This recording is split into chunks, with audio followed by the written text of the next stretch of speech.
Hello, and welcome to Every Day is Funny, the meditative morning show about newspaper comics.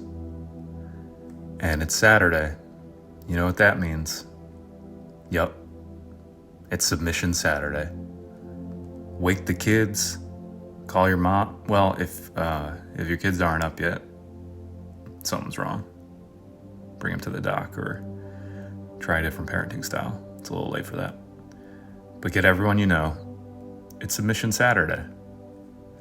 Which means, I feel like we've had enough submissions to the first ever Every Day is Funny caption contest. And we should read a few of them out.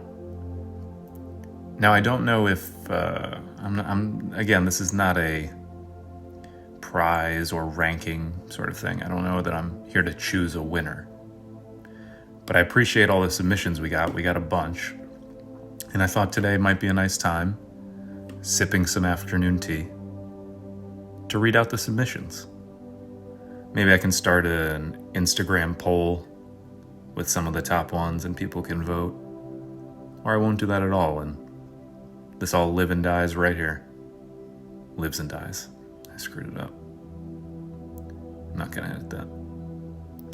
But yes, thank you to everyone who submitted. This was a rousing success. I didn't count them up. But we have a bunch. We have at least 7 to 8 submissions. This is wonderful. And I've tried to avoid looking at the submissions as much as possible. For some, that was a bit more difficult. But I'm going to try and keep an open reaction to these as much as possible. Again, it is an AI-generated image that was done by me typing in a clown getting a tattoo. And the image turned into seemingly 2 clowns, one of whom is in a lab coat of sorts, giving a tattoo to another clown-nosed looking fella. So that's the setup. We're going to go through now and read the submissions. The first one, from Jerry D. He says, "Thought bubble above each man thinks, who does this clown think he is?" That's great. Starting off very strong, referencing the fact that they're both clowns. I love it. And it shows they're also a little skeptical of one another. Perhaps the one man doesn't like how the tattoo's coming out, and the other man is wondering why he would have him tattoo this illustration on him to begin with. All right, next, submission from Pete. Pete says, "Do you keep messing this up because of my ironic smiling mask, or because you only own chairs with wheels? Either way, we truly are a pair of clowns." Oh, I like pointing out the furniture as if that means anything. That's great. A little nonsensical. That's what the caption contest is all about. All right, next up we have Tyler. His caption, "Thanks for the sweet tat, Dr. Inky, the nearsighted germophobic ginger clown. Please, you can call me Steven." I love these. I'm laughing way more at these than any of the newspaper comics I typically read. Which maybe that says something. Either about the faulty nature of the premise of this show or the fact that authors and illustrators of newspaper comics need to step up their game a bit. They're getting schooled by the commoners. All right, next up, Alfred Pennypacker. I hear he's a wealthy industrialist. He says, "Thanks for wearing the smiley face mask. I really couldn't focus with that nervous look on your face." Okay, so that is a mask that the receiver is wearing. That's what I had insinuated might be the case. Oh, he has an alternate, Pennypacker. His alternate is, "Thanks, Dr. Clown Tattoo. I was overdue for this." That's actually pretty similar to Tyler's. All just giving strange names to the clown tattooist. In Tyler's, it's Dr. Inky, the nearsighted germophobic ginger clown. And in Alfred Pennypacker's, it's Dr. Clown Tattoo. They're on the same wavelength. All right, next is... All right, it says Rex Morgan, MD, but we know that's not the true Rex Morgan, MD. Unless it is, that would be incredible. But it looks like Rex sends in 4 possibilities. First, thanks, Doc, the ladies are gonna love this.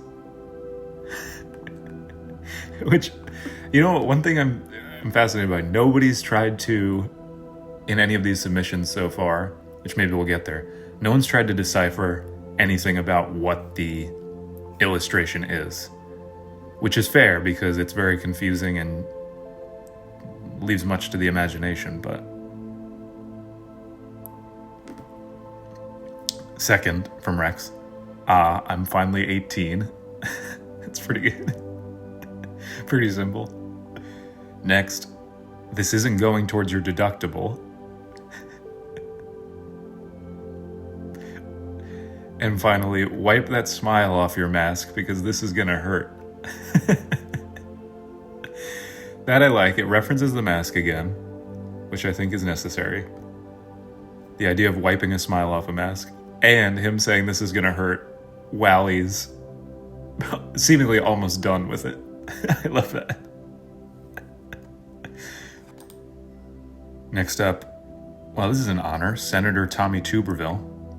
I guess this is why he was too busy putting a hold on military nominations. He was reading comics and listening to my show.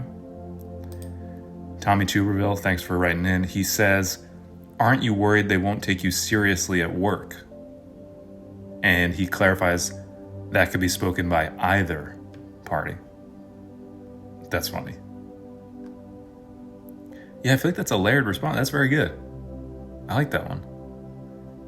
Second, from Tommy, don't forget the microchip.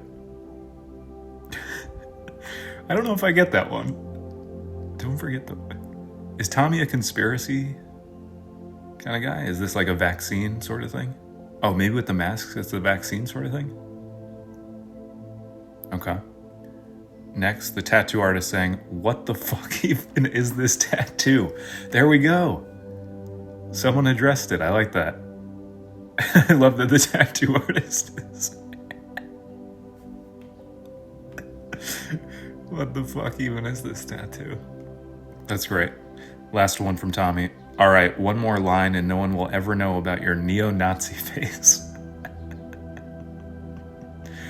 That's great. Just like looking at the guy on the left and picturing a clown to go through a neo-Nazi face. I love it. Great work, Tommy. Tommy Tubes. Tommy, if you're listening, I would love to have you on the show. I won't bring up the military stuff. Or I will, whatever you want. Next we have Binky with a caption submission. He says, I'm actually more of a nose guy. I don't know who's saying that, or is that like a sexual thing? I'm actually more of a nose guy. Oh, like he usually does tattoos on noses? Maybe that's it. Dinky is the next... It'd be quite a coincidence if Binky didn't know Dinky. Dinky says, just need to cover up this old killer clown tattoo and you'll be approved to do kids' parties. Interesting. A reference to the 80s film Killer Clowns from Outer Space, I presume? Or just a killer clown in general. Maybe he was part of a clown biker gang? Is that what that's alluding to? Anyway, it's good he'll be able to perform at kids' parties again. Next is Slinky. Alright, if Binky and Dinky don't know Slinky, that's crazy too. Slinky says, step right up and get your Henny tattoo. The only thing that disappears is your memory of getting it. Henny. Isn't it henna? Let me do a quick check on this. Yeah, I believe it's a henna tattoo, unless Henny is a reference to the clown aspect. I think Slinky's had a little one too many, you know what I'm talking about. Next up, and the final submission, is from Clinky, which, man, if Binky Dinky and Slinky don't know Clinky, that'd be wild, huh? Clinky says, "Welcome to clown school, baby." That's a great one to end on. Wow, well done, everybody. I don't think I could possibly pick a favorite. This was a rousing success. I loved all the submissions. Wow. Again, maybe I'll put up like an Instagram poll, but this was fantastic. Thank you to everyone, and I will definitely be continuing the caption contest again in the future. But all right, let's get to the comics. All right, let's start with some Family Circus today. No real reason. I'm just in that mood. All right, all the kids are sitting on the stairs in their pajamas, looking at an adult party going on, with music playing and a lot of mingling and fancy outfits. And the oldest of the son says to the other two kids, "Oh boy, tomorrow we get to make our own breakfast." Oh, is that because like the parents will be super hungover? That's pretty funny. I wonder if they know the reason behind why the parents don't wake up after a long night of a party. But I don't really believe that these kids ever get to make their own breakfast. Let's check the comments. JJ O'Malley comments, "Oh boy, tomorrow we'll have a new daddy and a new mommy?" So this, in his mind, is a party to pick out a new significant other? I wonder if anyone's ever hosted a party like that. Basically like the TV show Wife Swap in real life. I bet it's happened. That'd be kind of fun for like 24 hours, right? It'd probably confuse the children though. Best not to do that. All right, Rex Morgan time. Again, where we're at with this, Sarah, the daughter, is finally feeling not so guilty about feeding the dog chocolate. Yesterday, the two parents of the household, Rex and his wife, embraced over the success of their parenting. Let's see where we're at today. And Rex and his wife are still talking, and Rex says, "Seriously, you're a great mom. I wouldn't have known what to say to Sarah to calm her down." His wife says, "Tag team parenting. Sometimes one of us does what the other can't." Rex says, "I hope I can handle whatever comes next." His wife says, "I have faith in you, Doc." Was this a flirtatious moment? Because if it wasn't a flirtatious moment, this sounds very repetitive for people who have been married for years now. Like for the mom to go, "Sometimes one of us does what the other can't." It's like, yeah, I think you're both well aware of that, at least 10 years, 11 years into this marriage. So it sounds like they were setting themselves up for some adult kind of times coming soon. If that ever did happen, again, I feel like we would not be seeing that in the strip. I feel like that's something that happens outside the panel, if you know what I'm talking about. Let's check the comments. Seismic 2 says, "I hope I can handle whatever comes next. I know they told us in medical school that something happens to girls' bodies when they become teenagers, but I've completely forgotten what it is. I wish I could find my old textbooks." For those of you out there who have been listening to every episode, you know that the Rex Morgan comment section has I just do not care for how much they talk about female puberty. There's something very off about this group of fellas, and I don't care for it at all, actually. Okay, I'm gonna comment from the point of view of Rex, repeating, "I hope I can handle whatever comes next." and his wife saying, "I hope so too, I just gave the dog more chocolate." Kind of a funny, this has been going on so long, and I'm gonna just restart the cycle, which I think is something that the readers and these weirdo commenters will appreciate. Send.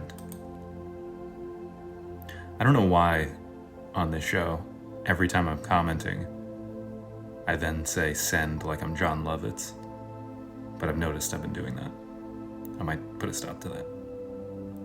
Anyway, I think it's time to wind down for this Saturday, May 18th.